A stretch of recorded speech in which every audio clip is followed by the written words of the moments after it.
वहीं कुश्ती संघ के अध्यक्ष और भाजपा सांसद ब्रजभूषण शरण सिंह के खिलाफ लगातार प्रदर्शन कर रहे रेसलर बजरंग पुनिया, साक्षी मलिक और विनेश फोगाट रेलवे में अपनी नौकरी पर वापस लौट गए। हालांकि साक्षी मलिक ने पहलवानों के आंदोलन से पीछे हटने की खबरों से इनकार कर दिया है। आंदोलन से बिल्कुल भी वापस नहीं हटे हैं हम। जब तक इंसाफ नहीं मिल जाता लड़ाई जारी रहेगी, सत्याग्रह बिल्कुल जारी रहेगा। और रही बात रेलवेज की, तो आंदोलन के साथ साथ अपना एक दो काम अपनी जिम्मेवारी में निभा रही हूँ। दरअसल इसके पहले खबरें आई थी कि साक्षी मलिक, बजरंग पुनिया और विनेश आंदोलन से पीछे हट गए हैं, जिसके जवाब में साक्षी मलिक और बजरंग पुनिया ने भी एक सुर में कहा है कि आंदोलन अभी खत्म नहीं हुआ है और ट्वीट करके इन खबरों को गलत बताया। बजरंग पुनिया के बड़े भाई हरेंद्र पुनिया ने इन खबरों का खंडन किया और साफ कहा कि ऐसी खबरें इसलिए फैलाई जा रही हैं जिससे आंदोलन को कमजोर किया जा सके। देखिए, ये सिर्फ अफवाह फैला रखी है, नहीं तो तीनों पहलवानों ने आज नौकरी ज्वाइन करी। बजरंग ने 2014 में रेल ज्वाइन की थी। उधर ब्रजभूषण शरण सिंह के वकील ने पॉक्सो एक्ट को लेकर बड़ा दावा किया। सीआरपीसी का जो स्टेटमेंट था, जो बयान दिया था, जो कि बहुत महत्वपूर्ण होता है पॉक्सो में, जो पढ़ा जाता कोर्ट में, अब उन्होंने इस आशय के साथ वापस ले लिया है कि हमसे शायद गलत दे दिया गया था। गौरतलब है कि विनेश फोगाट, साक्षी मलिक और बजरंग पुनिया के नेतृत्व में तमाम पहलवानों ने बीजेपी सांसद ब्रजभूषण शरण सिंह के खिलाफ मोर्चा खोल रखा है। ये पहलवान 23 अप्रैल से जंतर मंतर पर धरना दे रहे थे। पहलवानों ने ब्रजभूषण शरण पर यौन उत्पीड़न के आरोप लगाए थे। इससे लखीमपुर खीरी में समाजवादी पार्टी के प्रशिक्षण शिविर का आगाज हो गया। 2 दिनों से चलने वाले इस कैंप में अखिलेश यादव खुद शामिल हो रहे हैं ताकि अगले साल होने वाले लोकसभा चुनाव से पहले पार्टी कार्यकर्ताओं को हर मोर्चे के लिए तैयार किया जा सके। समाजवादी पार्टी के इस ट्रेनिंग कैंप का आयोजन लखीमपुर में छोटा काशी के नाम से प्रसिद्ध गोला गोकर्णनाथ के आदर्श जनता इंटर कॉलेज में आयोजित किया जा रहा है, जिसे सपा का सॉफ्ट हिंदुत्व का संदेश देने की कोशिश माना जा रहा है। और हम भी अब निकलेंगे, चाहे जिम्मेदारी मिले न मिले, जिम्मेदारी हम स्वयं ले लेंगे। इस प्रशिक्षण शिविर में कार्यकर्ताओं को बूथ मैनेजमेंट, कार्यकर्ताओं से संवाद, गुटबाजी पर लगाम, 2024 की तैयारी और पार्टी की नीतियों को जनता तक ले जाने समेत कई और मुद्दों पर प्रशिक्षण दिया जाएगा। बेईमानों से भारतीय जनता पार्टी के जो लोग अपने को बहुत कुछ सिद्धांतवादी से लेकर के ढोंग रखने का काम कर रहे हैं और कितना झूठ बोलते हैं। 5 और 6 जून को लखीमपुर में 2 दिवसीय शिविर के समापन के बाद 9 और 10 जून को एक बार फिर नैमिषारण्य में इकट्ठा होंगे। इसके बाद 15 जून को लोकसभा सीटों के आंतरिक बैठकों की शुरुआत होगी। लखीमपुर के प्रशिक्षण शिविर में आज शिवपाल यादव ने कार्यकर्ताओं को संबोधित करते हुए आने वाले लोकसभा चुनाव में जुट जाने का आह्वान किया। साथ ही केंद्र और यूपी की भाजपा सरकार के खिलाफ हमले बोले।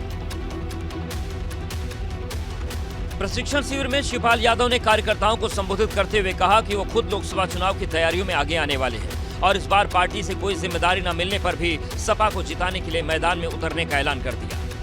और हम भी अब निकलेंगे, चाहे जिम्मेदारी मिले न मिले, जिम्मेदारी हम स्वयं ले लेंगे। कार्यकर्ताओं में जोश भरते हुए लगे हाथों शिवपाल यादव ने केंद्र और यूपी की सरकार को झूठा बता दिया और कहा कि भाजपा वाले झूठ की ट्रेनिंग देते हैं। बेईमानों से भारतीय जनता पार्टी के जो लोग अपने को बहुत कुछ सिद्धांतवादी से लेकर के ढोंग रखने का काम कर रहे हैं और कितना झूठ बोलते हैं। दरअसल 2017 के बाद लगातार हर चुनाव में हार के बाद अब समाजवादी पार्टी के सामने कार्यकर्ताओं को प्रशिक्षण के साथ साथ उनका जोश भी बनाए रखने की चुनौती है। विधानसभा चुनाव में ब्राह्मण कार्ड और नगर निकाय में चुनाव में मुस्लिम कार्ड अपनाने के बाद लोकसभा चुनाव के लिए बसपा को अब एक पुराने नारे की याद आ गई। नगर निकाय चुनाव के जरिए पार्टी में नया जोश भरने की कोशिश की गई, लेकिन इससे भी प्रदर्शन निराशाजनक रहा। इस हार के बाद ही बसपा को फिर से 4 दशक पुराना नारा वोट हमारा राज तुम्हारा नहीं चलेगा याद आया है। दरअसल बसपा कोऑर्डिनेटर से फीडबैक में ये बात सामने आई कि जाटवों को छोड़कर बाकी ज्यादातर दलित जातियों में पार्टी पैठ नहीं बना सकी है। अति पिछड़ी जातियां भी बसपा से दूरी बनाए हुए हैं। महापौर की सभी 17 सीटों पर प्रत्याशी उतारने के बाद महज 12% वोट मिले हैं। छिटके हुए दलितों को भी वापस लाने में कामयाबी नहीं मिली। ऐसे में बसपा ने लोकसभा चुनाव के मद्देनजर मायावती ने मिशन शुरू कर दिया है। नगर निकाय चुनाव में मिली मात के बाद बसपा अब गांवों पर फोकस करेगी। बसपा ने 2024 के लिए गांवों पर फोकस करने की योजना बनाई है। अभियान का मूल मंत्र है वोट हमारा राज तुम्हारा नहीं चलेगा। मायावती ने सभी कोऑर्डिनेटर को गांव के मुद्दों को मार्क कर उन पर काम करने के निर्देश दिए हैं। साथ ही गांवों में बसपा अपना काडर वर्ग के युवाओं और महिलाओं को भी जोड़े। हर मंडल से काम शुरू करते हुए प्रत्येक गांव और बूथ तक जनाधार बढ़ाने की तैयारी है। वहीं मायावती ने पार्टी के निष्क्रिय रहने वाले कार्यकर्ताओं पर सख्त एक्शन की भी तैयारी कर ली है। मायावती के इस प्लान पर भाजपा ने तीखा तंज कसा है। माफिया डॉन मुख्तार अंसारी को आज 32 साल पुराने हत्या के मामले में कोर्ट ने सजा सुना दी है। वाराणसी के अवधेश राय हत्याकांड में मुख्तार अंसारी को एमपी एमएलए कोर्ट ने उम्र कैद की सजा और 1 लाख रुपए का जुर्माना लगा दिया। मुख्तार अंसारी को आजीवन कारावास से दंडित किया गया और 1 लाख अर्थदंड लगाया गया है माननीय न्यायालय द्वारा। आप लोग के लिए कितनी बड़ी जीत है? ये बहुत बड़ी जीत है। 32 साल से लगातार हम लोग लड़ रहे हैं इस चीज को और अंततः आज फैसला आया है। 3 अगस्त 1991 को अवधेश राय की हत्या हो गई थी, जब वो सुबह सुबह लहुराबीर इलाके में अपने छोटे भाई अजय राय के साथ मौजूद थे। तभी घर के बाहर अवधेश राय पर हमलावरों ने ताबड़तोड़ फायरिंग कर दी, जिसके बाद अस्पताल में अवधेश राय को मृत घोषित कर दिया गया था। इस घटना के बाद पूर्वांचल में दहशत फैल गई, जिसमें मुख्तार अंसारी समेत 5 लोगों को आरोपी बनाया गया था।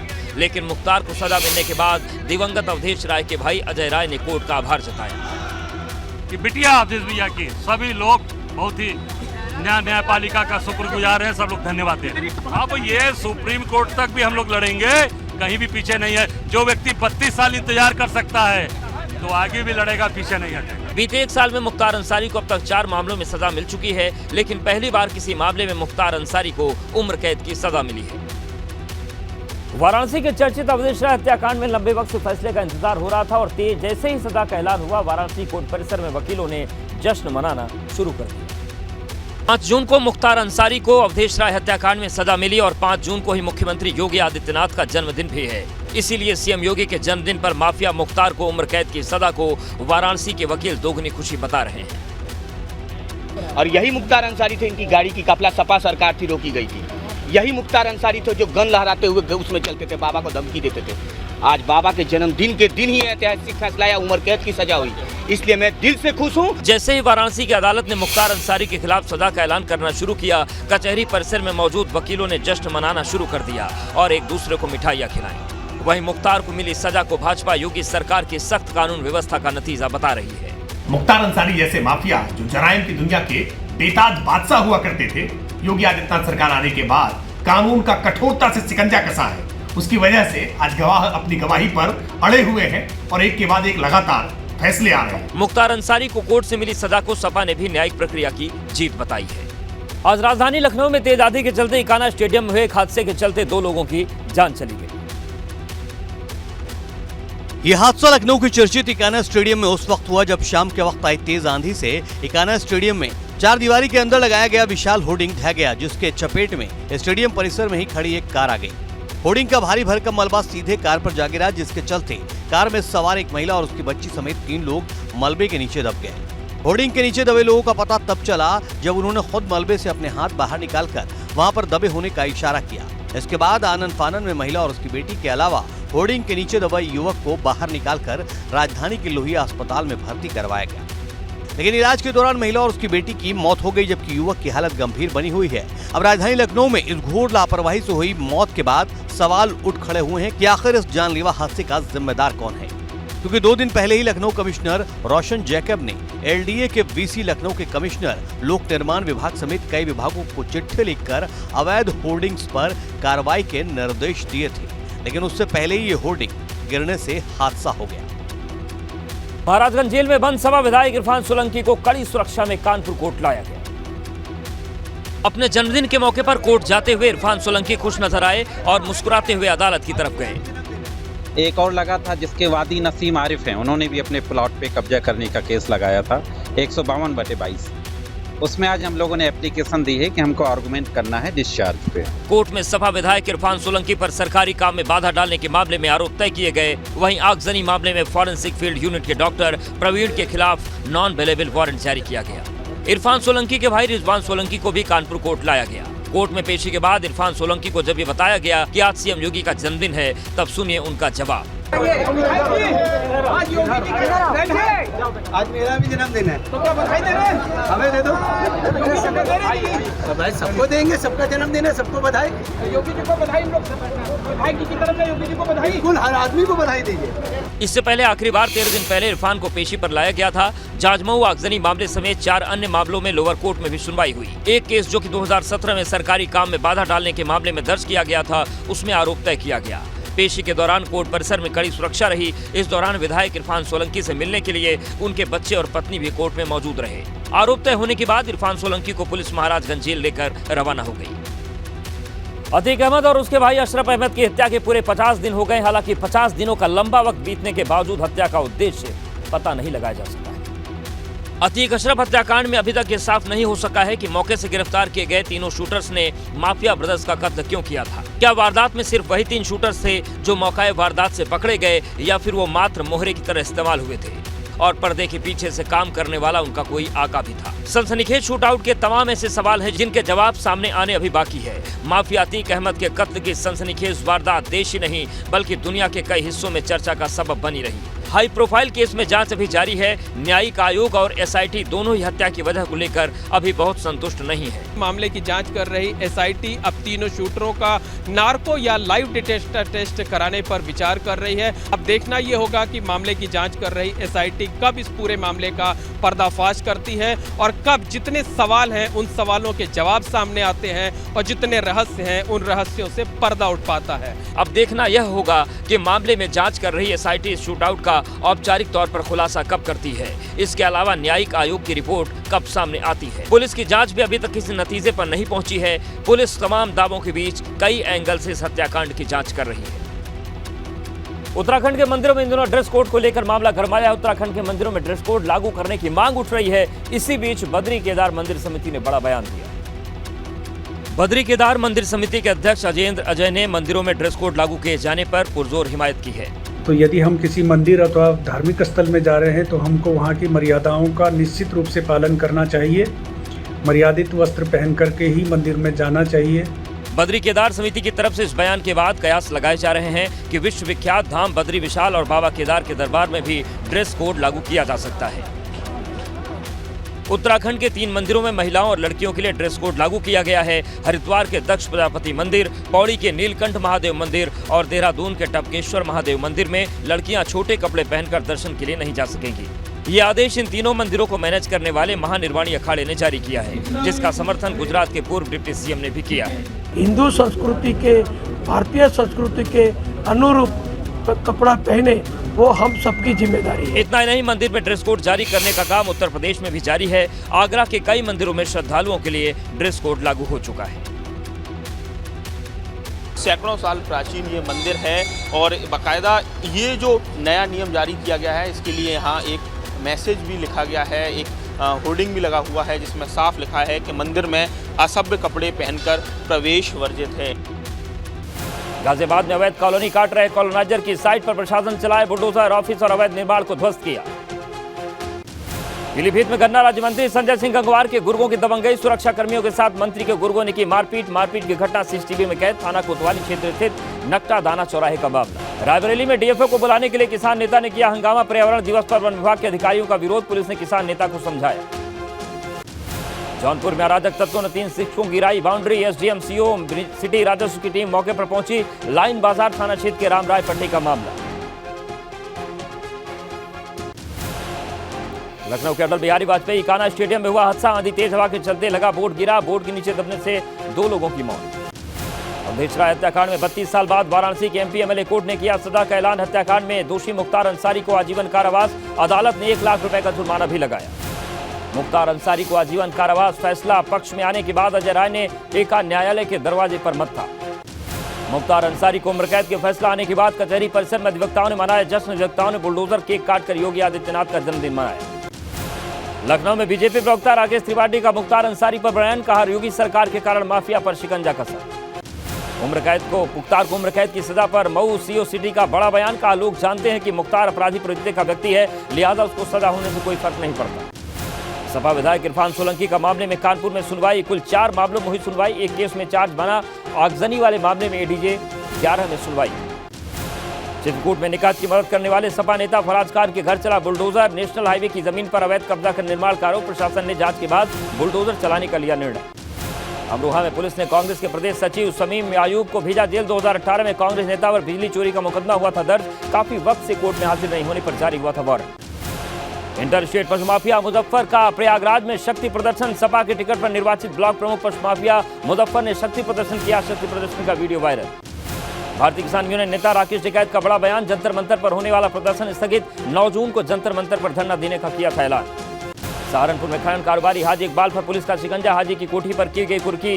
30 दिन के भीतर हाजी इकबाल कोर्ट में पेश नहीं हुआ तो उसकी संपत्ति कुर्की जाएगी। और शामली माफिया अतीक के करीबी सऊद गिरफ्तार। सऊद पर लगा रंगदारी मांगने का आरोप। पुलिस ने किया गिरफ्तार। फिरोजाबाद में दलित ग्राम प्रधान ने दबंगों और पुलिस पर लगाया उत्पीड़न का आरोप। गांव छोड़कर संपत्ति बेचने का लगाया बैनर। थाना शिकोहाबाद के डाहिनी गांव का मामला। उन्नाव में विशाल मेगा मार्ट के बाहर से मोटरसाइकिल चोरी हुई। चोरी की वारदात सीसीटीवी में कैद। पीड़ित ने थाने में दर्ज कराई शिकायत। गंगा घाट कोतवाली क्षेत्र विशाल मेगा मार्ट के बाहर का मामला। झांसी के सिटी कोतवाली इलाके में मार्केट में महिला चोर गैंग सक्रिय। महिला चोर गैंग ने एक महिला का पर्स चुराया। पुलिस ने सास बहू और बेटी की जोड़ी को गिरफ्तार किया। एटा में सड़क किनारे युवक का शव मिलने से फैली सनसनी। युवक की हत्या कर शव को फेंके जाने की आशंका। पुलिस मामले की जांच में जुटी। अयोध्या में सनभीम स्कूल की छत से गिरकर छात्रा की रहस्यमयी मौत का खुलासा। पुलिस ने जांच रिपोर्ट में कहा स्कूल के एक छात्र से ब्रेकअप के चलते डिप्रेशन में थी छात्रा, इसलिए खुदकुशी।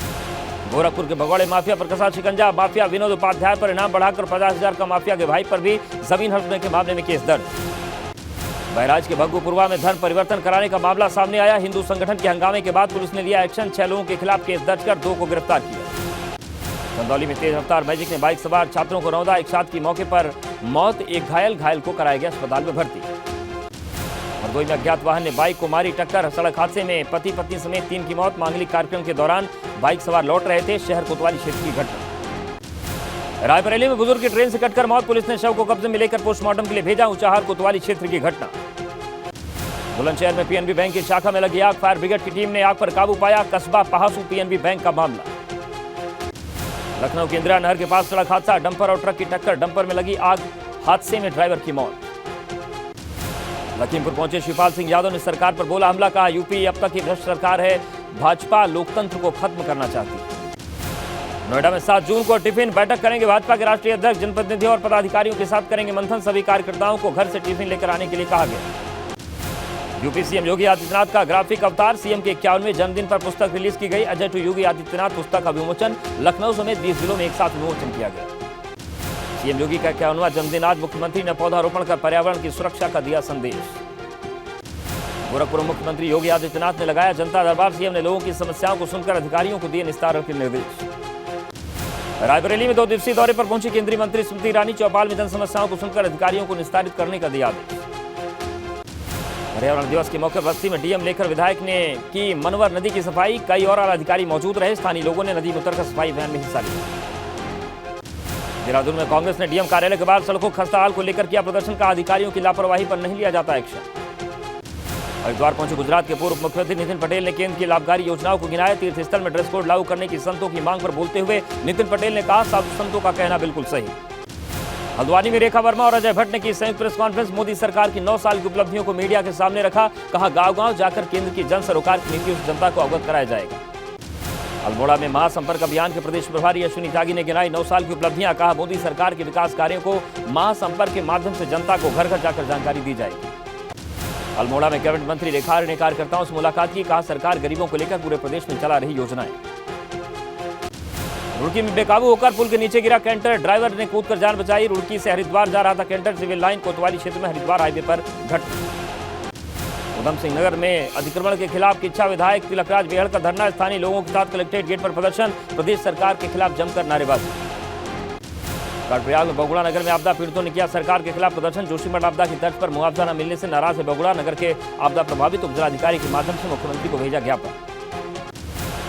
कर्णप्रयाग में विश्व पर्यावरण दिवस पर वृक्षारोपण कार्यक्रम आयोजन। विधायक अनिल लौटियाल ने किया पौधारोपण। कार्यक्रम में मौजूद लोगों को पेड़ों को बचाने की शपथ दिलाई। विकासनगर में व्यापारियों ने किया कोतवाली का घेराव। क्षेत्र में बढ़ते देह व्यापार और नशे के मामले को लेकर किया कोतवाली का घेराव। कोतवाल ने व्यापारियों को दोनों मुद्दों पर कार्रवाई का आश्वासन दिया। टिहरी में 3 गांव के चिन्हित परिवारों के पुनर्वास के लिए संपार्श्विक क्षति के तहत 100 करोड़ की धनराशि जारी। टिहरी बांध प्रभावित 415 प्रभावित परिवारों के विस्थापन के लिए केंद्र सरकार ने जनवरी 2021 में 252 करोड़ की धनराशि स्वीकृत की थी। जोशीमठ में गोविंद घाट से कृष्णप्रयाग तक सफाई अभियान चलाया गया। सिंगल यूज प्लास्टिक का प्रयोग न करने की अपील की गई। रुद्रप्रयाग में कार्तिक स्वामी मंदिर का हुआ शुभारंभ। 14 जून को जल कलश यात्रा का आयोजन किया जाएगा। महायज्ञ में भाग लेने दक्षिण भारत के श्रद्धालु पहुंच गए। कर्णप्रयाग में मौसम नीले करवट। बारिश की वजह से तापमान में आई गिरावट। बद्रीनाथ और हेमकुंड जाने वाले यात्रियों को हो रही परेशानी। कन्नौज में सांसद पुलिस के बीच मारपीट मामले में घटनास्थल पहुंचे पूर्व IPS अमिताभ ठाकुर। चौकी इंचार्ज नहीं मिलने पर कहा DM SP से मिलकर सांसद कार्रवाई की मांग करेंगे। बस्ती में नगर पंचायत की सफाई के लिए सड़कों पर उतरी नगर की चेयरमैन नीलम सिंह। पति के साथ मंदिर के सामने लगाए झाड़ू। भाजपा नेताओं का झाड़ू लगाते वीडियो हो रहा है वायरल।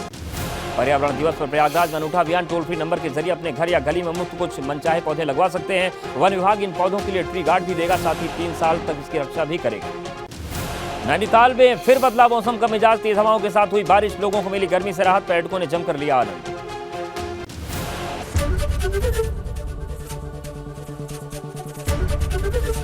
ABP गंगा, खबर आपकी, जुबान आपकी।